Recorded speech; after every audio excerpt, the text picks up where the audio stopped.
Құрметті менің YouTube көрер оқырмандарым, видеоны көрмес бұрын менің арнама жазылып кетіңіздер.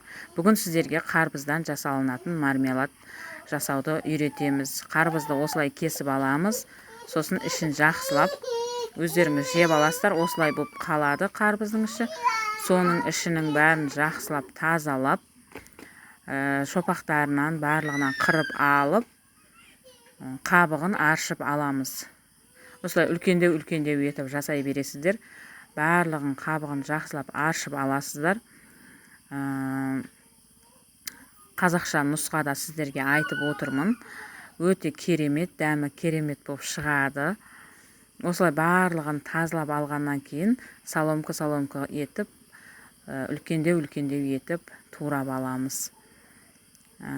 Қарбыздың қабығынан жасалынатын мармелад өте дәмі керемет, балаларыңызға пайдалы болып шығады. Мен балаларыма жаздың күні осылай жасап беремін. Осылай барлығын кесіп турап аласыздар. Соломка етіп барлығын осылай жақсылап турап алатын боласыздар. Бұл қарбыздың пайдасы іші де жаңа бүйрек ауруларына, мысалға көбірек жесеңіздер, бауырға барлығына пайдалы. Мармеладты көшеден сатып алып бергенше, желе дегеннен қосып жасайды ғой көшедегілер. Сондайдан жасап алып бергенше, осылай қолмен жасап балдарыңызға ұсынсаңыздар болады. Мен барлығын осылай жақсылап турап алдым. Енді бұны менде даладағы ошаққа қайнататын боламын.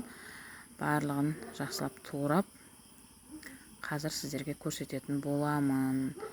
Енді бұны қызып тұрған даладағы қазанымызға осылай салып алдық. Үстінен кішкене ғана, бір 200 грамм ғана су құясыздар. Сосын өзінің суы шығып кетеді. Осылай бір қайнатып аласыздар. Бір қайнағаннан кейін жаңағы дарбыздың қабығын сүзіп аласыздар. Осылай барлығын жақсылап сүзіп алып, сосын қарбыздың түбінде қалған суына қант салып, мен жарты кило салдым. Жарты кило қантымызды салып, жақсылап бір қайнатып аламыз, бұрқылдатып.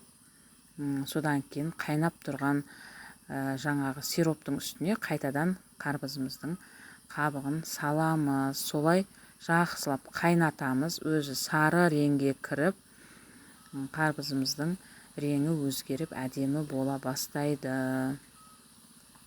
Сары реңге, алтын реңге кіргенше жақсылап қайнатып аласыздар. Сосын сүзіп аламыз. Үстіне тағы да кішкене шекер қосып жібердім мен, тәттілігіне қарай. Лимон қоссаңыздар болады. Мен жарты лимон қостым. Жарты лимон қосып, тағы да су тартылғанша жақсылап қайнатып аламыз. Өте пайдалы, өте дәмді. Қазір қауын қарбыздың сезоны. Сол себептен осылай жасап берсеңіздер болады.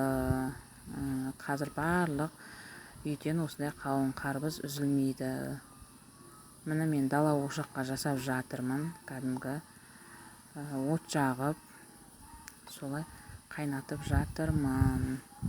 Енді қайнаған нелерімізді, қарбызымыздың қабығын осылай сүзіп алдық. Осылай сүзіп алып, енді бұның бәрін астына жаңа қағаздар қойып, бәрін біртіндеп осылай жайып шығамыз. Міне бізде жайып, су тартылып, кепкен мармеладтарымыз дайын болды. Енді балаларыңызға қалауы бойынша жіберсе болады. Дәмі өте керемет, тәтті болып шықты. Осылай жасап беріңіздер.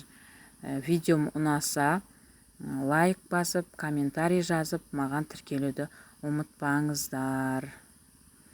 Міне керемет мармеладымыз дайын болды. Енді бұның үстіне кішкене шекерімізден араластырып, кәдімгі базардың мармелады сияқты етіп жасап береміз. Мен осылай жасадым. Қарбыздың қабығынан варенье жасасаңыздар да керемет болады.